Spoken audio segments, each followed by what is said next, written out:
The way that this is being described, I think, is accurate. This is not a regime change. This is a demand for change of behavior by a regime.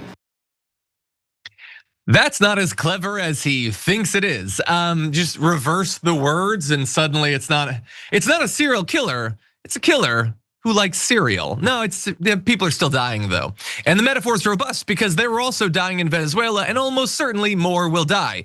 There was a regime change, because we took out the leader. We helicoptered in, we murdered a bunch of people with bombs and guns, and then we took out the leader. The leader might not have been a good guy, but it's still regime change. And I looked into it. A lot of the times there's regime change, the leaders weren't actually that sweet.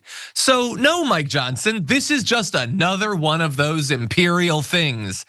And we'll see if his pathetic, flaccid excuse for regime change there holds up when it's Cuba or Colombia or Panama or Greenland or Canada or wherever it's gonna be next. We'll see. But we know what the important thing about this is. It's regime change or change of regime or change of it, whatever it takes for us to take the natural resources of Venezuela. Not for you and me. I'm gonna reiterate that 1,000 times this year. You're not getting nothing. I'm not getting nothing. The American people ain't getting nothing. The oil companies, Donald Trump's friends and donors, they're getting something. And you know what's even worse than that? That's all what we understood about this conflict, right? You know what's worse?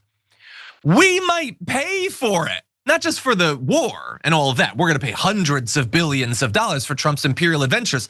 No, we're specifically going to pay so that ExxonMobil can exploit the oil wealth of Venezuela, and Donald Trump is being increasingly clear about that recently. He said the US may subsidize an effort by oil companies to rebuild the country's energy infrastructure, a project he said could take less than 18 months. Oh, I bet it'll be real smooth and real fast.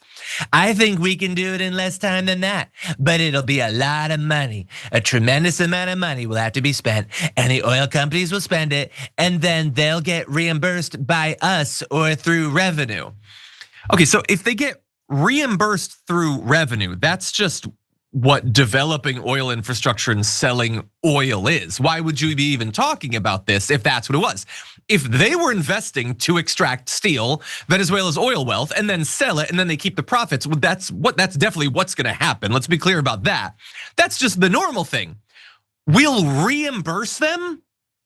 Now, I'm not allowed to swear here, so I gotta tread carefully, but why the F would we pay so that oil companies could go into Venezuela, take out the oil, and then sell it for their own personal profit? You get that we don't get those profits. We don't get the profits, we don't get the oil. Why would I pay a single dime so that BP could sell more oil? Except I'm not gonna pay a dime. We're not gonna pay a dime. We're gonna pay tens of billions of dollars over not 18 months, but a couple of years to potentially a decade or more. And we are gonna pay and pay and pay, and we're gonna get nothing.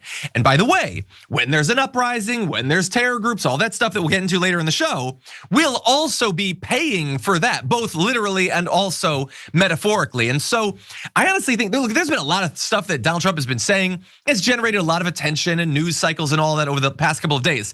I don't think that part is getting talked about nearly enough. The idea that we would pay for some private company to go in and take the wealth is absolutely insane. And so he had a little bit more to say about the nation building that we're doing. Sorry, I want to catch up with Mike Johnson. Not nation building, the building of a nation, I guess. That's better, right? Anyway, he says we have to fix the country first. You can't have an election. There's no way the people could even vote. No, it's gonna take a period of time. We have to nurse the country back to health. No, he doesn't want there to be an election because he doesn't want the Venezuelan people to choose someone that would represent them. And by the way, let's say hypothetically that he was to not do this part of it, and they were to have an election, and they were to actually vote, and they were to actually choose someone. You know what you would have? Kind of a good outcome, actually. He was a bad leader, he'd be gone. Venezuela would no longer be under the thumb of a dictator. I mean, all this is kind of fanciful, because fantastical, because of course the entire regime is still there. So that would never happen. But were it to happen, you would have a good outcome. But it is important that you understand, and he's reminding you here, democracy has nothing to do with this. Donald Trump does not care about democracy at home or abroad. It is irrelevant. The point of the world is for the wealthy and powerful to become wealthier and more powerful by extracting wealth from those who can't defend themselves. That's what he wants to do here. That's what they're doing there. So they're not gonna have elections, not because they couldn't vote, but because he doesn't want them to. They want a puppet who is going to make Venezuela just an open place, a free market for American corporations to exploit. That's it, that's the point of it. And sure, plenty on the right are perfectly happy with that, but I have a feeling the Venezuelan people will not be. And we'll talk again later on the show about how that could come to bite us on the ass. Now, in terms of who that leader is going to be, a lot of people were surprised when he decided that he was going to skip over Maria Corina Machado, who had won the Nobel Peace Prize, instead of him, and said that he didn't want to work with her, basically. She's now saying that she'd certainly love to personally give Trump her Nobel Peace Prize, saying, well, it hasn't happened yet, but I would certainly love to be able to personally tell him that we believe, the Venezuelan people believe, this is a prize of the Venezuelan people, certainly want to give it to him and share it with him. And that is, like, on one, I got two levels here. On one level, that is the saddest crap in the world, that you would have to do that is sad. That you would know that you should do that because it might help you is also sad. That would be how we determine a leader. And by the way, I don't even think she's 100% wrong that could potentially work. I don't think it's a high chance.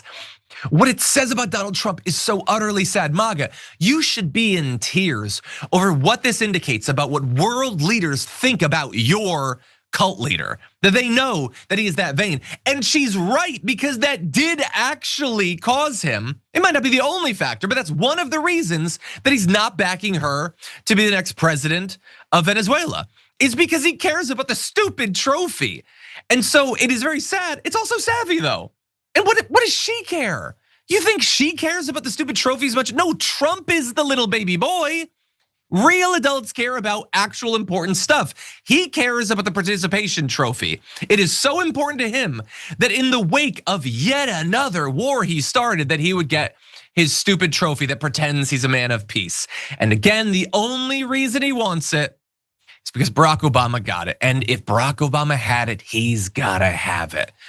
And so this is the situation we find ourselves in. We don't know exactly what the leadership is gonna be, but we definitely know what the leadership is going to be there for. With the cost of everything going up, here at TYT, we're always trying to help you guys out and save you some money. Your cell phone bill is the last place you should be getting ripped off. But if you're with Verizon or AT&T, chances are you're way overpaying for the plan you're on. That's why TYT is teaming up with Noble Mobile, the only cell phone plan that pays you to use your phone less. With their Noble plan, get unlimited data for only $50 a month. But the real game changer is the cash back you get for your unused data. The less data you use, the more cash back you get. It's a win-win. Stop letting big wireless rip you off. Choose a company that aligns with your values and isn't trying to milk you for every last cent. And by switching to Noble, you're directly supporting TYT in our mission of bringing you honest, independent news. So give Noble a try and make the switch today. Scan the QR code on the screen now or visit go.tyt.com/plan. That's go.tyt.com/plan. If you enjoyed that, then make sure that you never miss another video by subscribing. And if you want a little more, consider hitting the join button and becoming a member. So you're probably wondering, why would I do that? Well, when you do that, you get access to bonus content that I make every single week, and it's a lot of fun. You get custom emojis and more. If you join at tier 3, by the way, you even get access to a monthly member hangout with myself. And you'll get all that going forward, but you'll also unlock years of the back catalog. That is literally 100 or more bonus clips and top 10 lists and debates and more. So what are you waiting for?